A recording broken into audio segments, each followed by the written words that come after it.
I bought a house. That's when my husband made an outrageous demand, one that made me realize it was time to teach him a lesson he'd never forget. Hey, where are you? Stop messing around. The house is completely empty. What's going on? I read Ethan's frantic messages with a sense of finality. I packed up and left, I replied. What? Why? Because we're getting divorced, I typed back. It only makes sense for me to go. Divorce? What are you talking about? I already filed the papers. Let me back up. My name's Lauren, I'm 35, and I work a regular office job. Ethan and I had been married for 5 years. In the beginning, things were fine, nothing remarkable, but manageable. Then, slowly, cracks started forming. 2 years ago, Ethan quit his job to start his own business. I backed him completely, believing in his vision. But the business never took off. Instead, it drained our savings dry. Suddenly, I was covering everything: rent, groceries, utilities, while he struggled to get his company off the ground. If money had been our only problem, maybe we could have figured things out. But the real issue? His family. Ethan's mother and sister still lived in their family home, and every visit felt like walking into enemy territory. They had an opinion on everything I did, none of it good. It wasn't occasional passive-aggressive remarks, it was a constant, deliberate effort to make me feel small. And despite the fact that Ethan and I had our own apartment barely 10 minutes away, he insisted we visit them all the time. At first, I went along with it, thinking this was part of being a supportive wife. But the more time I spent in that house, the worse their behavior got. When I finally started standing up for myself, things escalated fast. And then, of course, there was the financial part of it. Lauren, I need $500 for a friend's birthday gift, his sister demanded one evening. Can you lend me the money? $500? What are you buying? A yacht. I shot back, half joking. She pouted. You're so cheap. Doesn't Ethan support you? You can't even do this one thing for your sister-in-law? I stared at her, stunned. Support me? Ethan hadn't contributed a dime in over a year. I was the one holding everything together. And as for his sister, maybe she could try getting a job instead of depending on their mother for everything. Before I could respond, Ethan stepped in. Lauren, just give her the $500, he said smoothly, as if it were a done deal. His mother beamed at him. Ethan, you're such a good son. Then his sister, still riding the wave of entitlement, added, actually, can you give me $300 too? I need to buy something. Without hesitation, Ethan nodded. Of course. Lauren has $300 in her purse. Just take it. Like my hard-earned money was his personal charity fund. And then, as if that wasn't already absurd, he added, thanks to me, we have a place to live. I just blinked at him, completely dumbfounded. Later, in the car, I finally let loose. Why do you act like you're the provider when you don't even pay the bills? He shrugged. I have my pride as the eldest son. That was the start of yet another argument. If you give them money once, they'll keep asking for more, I warned. But making my mom happy isn't a bad thing, he shot back. Ethan, we can't afford this. We're barely scraping by, and you haven't contributed anything. We need to save. From that moment on, all we did was fight. And then one day, a thought hit me like a freight train. Why am I even doing this? Why am I putting up with this? The final straw came when Ethan said, hey, let's go to my mom's house. I didn't even look up. Go by yourself. His expression darkened. A wife is supposed to go with her husband. I glanced at him. Oh really? Then why don't you ever come with me when I visit my parents? He clicked his tongue in annoyance and stormed out. Honestly, that weekend was the most peaceful I'd had in years. No overbearing mother-in-law, no entitled sister-in-law. Just peace, quiet, freedom. For the first time in ages, I had the space to think clearly. And I used that clarity to focus on something that actually mattered, my dream of owning my own home. I spent hours researching listings, ordering brochures, and imagining how I'd decorate my own space, somewhere that belonged to me, free of judgment, free of people who drained me dry. By the time Ethan finally came home, something inside me had shifted. A weight had lifted. I felt lighter, stronger, more certain than ever. Oh, you're back, I greeted him casually. He ignored me, sulking like a child. It was pathetic. Shouldn't a grown man know how to behave like an adult? I didn't respond. Instead, I turned away and focused on making dinner, my mind already working on my next move. I was done waiting. It was time to take charge of my own life. Then, out of nowhere, he spoke. You've been way too defiant lately. I turned, caught off guard. Defiant? I repeated. Because I didn't feel like visiting your mom and sister? Yes, he answered without hesitation, as if it were the most obvious thing in the world. A wife should obey her husband. If you can't do that, maybe we should get a divorce. I blinked. Divorce? After all our arguments, I hadn't expected him to toss that word around so casually. He leaned back, arms crossed, a smug little smirk on his face. You don't want me to leave, do you? I could see it written all over him. He thought he had the upper hand, that I'd panic, maybe even start crying. Well, he continued, drawing out the moment. I'm really mad at you, so I've already signed my part of the divorce papers. If you defy me again, I'll file them. Think carefully. With that, he turned on his heel and strolled away, tossing one last command over his shoulder. I'm taking a shower. Hurry up with dinner. The second I heard the water running, I couldn't stop the slow smile that spread across my face. Oh, Ethan. You have no idea. You just handed me the key to my freedom. I turned back to the stove and started cooking, but this time, something was different. I felt lighter, like a weight had been lifted. A quiet joy stirred inside me, something I hadn't felt in years. For so long, I had tiptoed around his moods, hoping he would change, bending over backward to keep the peace. But this was the escape I had been waiting for. From that day forward, I became laser-focused on saving every penny I could. Any extra money went straight into my personal account, my silent countdown to freedom. I cut out unnecessary expenses, lived as frugally as possible, and masked my excitement with a calm, indifferent facade. Ethan never noticed. He was too busy enjoying his sense of power, convinced I'd crumble, that I'd beg him to stay. It never once crossed his mind that I might be planning my escape. Months passed, and my plan fell into place flawlessly. But I didn't just want to leave. I wanted to leave with something that symbolized my independence. So, I bought a house. A real home, entirely mine. Free from him. Free from his family. Free from everything that had weighed me down. The only thing left to do was move out. On my terms. I packed carefully, bit by bit, sending boxes to my parents' house under the guise of decluttering. They knew everything and had been my unwavering support throughout the entire process. With every box that left, I felt a little lighter. And then, finally, the perfect moment arrived. That weekend, Ethan was away visiting his mother and sister. The final box went into my car, and I walked out of that apartment for the last time. I never looked back. That place had never been a home. It had been a cage. Now, I was free. My new house was everything I had imagined, bright, peaceful, untouched by his negativity. The fresh scent of paint still lingered in the air, and for the first time in years, I felt like I could breathe. I took my time unpacking, savoring every small victory. This space belonged to me. Every wall, every room represented a future where I wasn't controlled, criticized, or drained by the people around me. The silence wasn't suffocating, it was liberating. I didn't have to answer to him anymore. No more bracing for his moods. No more navigating his family's insults. No more waiting for him to change. I was in control now. That evening, as I placed the last of my things in their new spots, my phone buzzed. Ethan. A slow smirk curled on my lips. I knew exactly why he was calling. Hey, where are you? His voice was sharp, demanding, as if he still had a right to an answer. Where do you think? I replied, deliberately vague, letting him sit in his own confusion for a moment. Don't play games with me. The apartment is empty. What the hell is going on? I let out a soft chuckle. I packed my bags and left. A stunned silence. Then, what? Why? His voice wavered, panic creeping in. I smiled to myself. Well, we're already divorced, I said lightly. So naturally, I moved out. The silence stretched longer this time.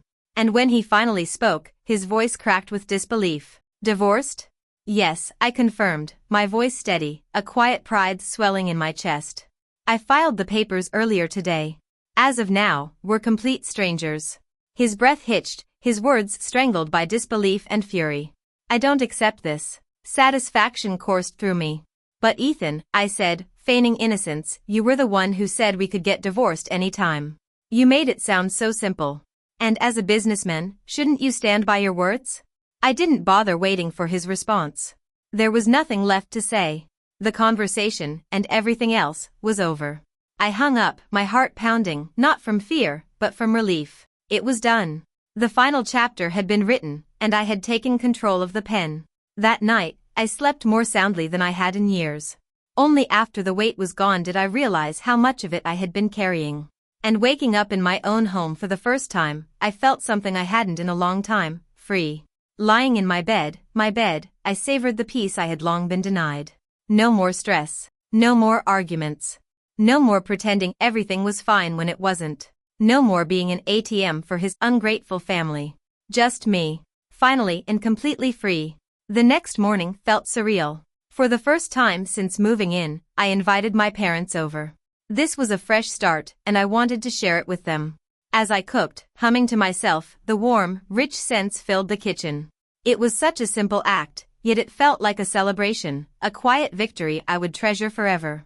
When my parents arrived, my mom gasped, taking in the space. "This is incredible," she murmured, her eyes wide with admiration. My dad smiled, his expression full of pride. "You did good, kid." We raised our glasses of sparkling cider in a toast to new beginnings. But this wasn't just about the house, it was a celebration of everything I had fought for. My independence. My peace. Laughter filled the room, warm and easy, a kind of joy I hadn't felt in years. We talked about everything and nothing, simply enjoying the moment. For the first time, I knew I was exactly where I was meant to be. Then, the doorbell rang. I frowned, confused. Who could that be? Curiosity led me to the intercom, but the second I saw the screen, my stomach twisted. Ethan. And behind him? His mother. His sister. I pressed the speaker button, disbelief thick in my voice. "What are you doing here?" Ethan smirked, standing there with that infuriating arrogance of his, like he still owned the place. "We're moving in," he said casually, as if he were asking for a glass of water.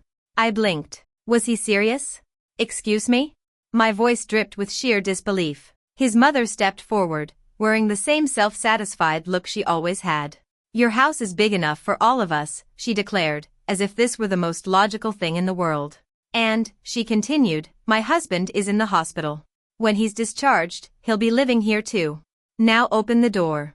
I stared at them, completely floored. The audacity. Did they actually believe this? That my home, my sanctuary, my fresh start, was simply theirs for the taking? For a moment, I just stood there, stunned by the sheer delusion of it all.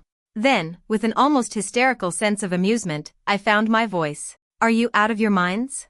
I asked, nearly laughing at how absurd this was. "Why on earth would I let you in? Get off my property."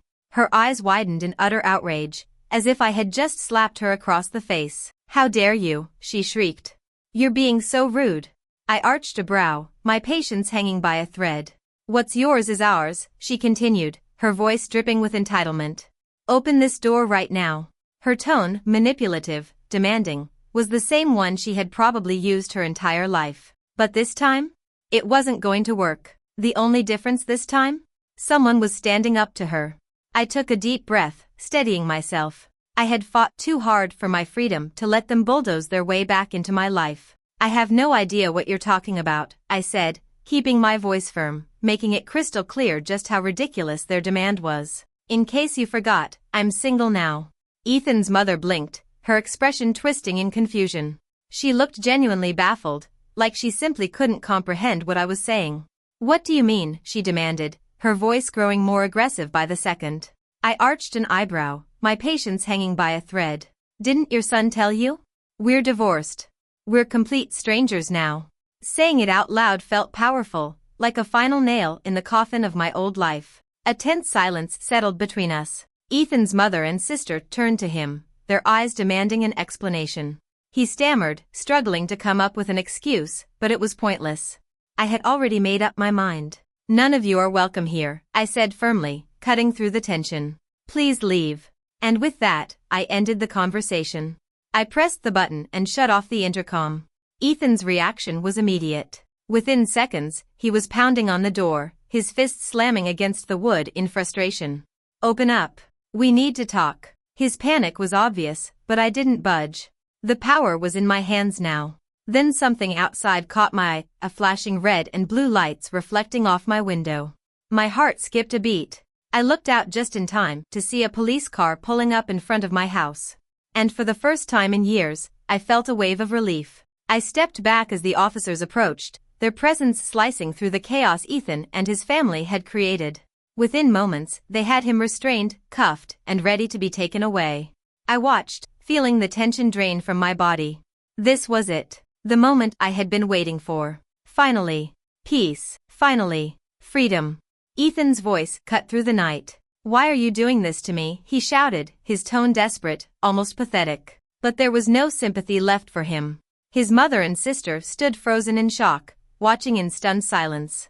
The officers didn't arrest them, but they firmly directed them away, making it clear they were no longer welcome. I stepped outside, still absorbing everything that had just unfolded.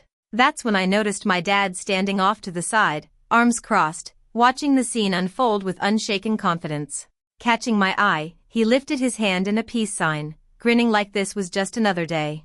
"In situations like this," he said casually, like he was teaching me a life lesson, "always call the police." I laughed, a mix of relief and gratitude swelling in my chest. "I love you, Dad," I said sincerely. We went back inside and picked up our celebration where we left off, except this time, it felt even better. The weight had lifted, the air was lighter, and the laughter was real. For the first time, I could breathe.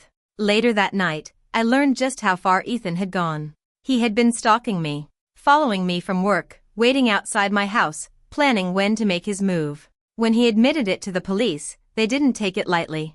They made it very clear, if he ever showed up again, he'd be arrested on the spot. But honestly, I wasn't worried.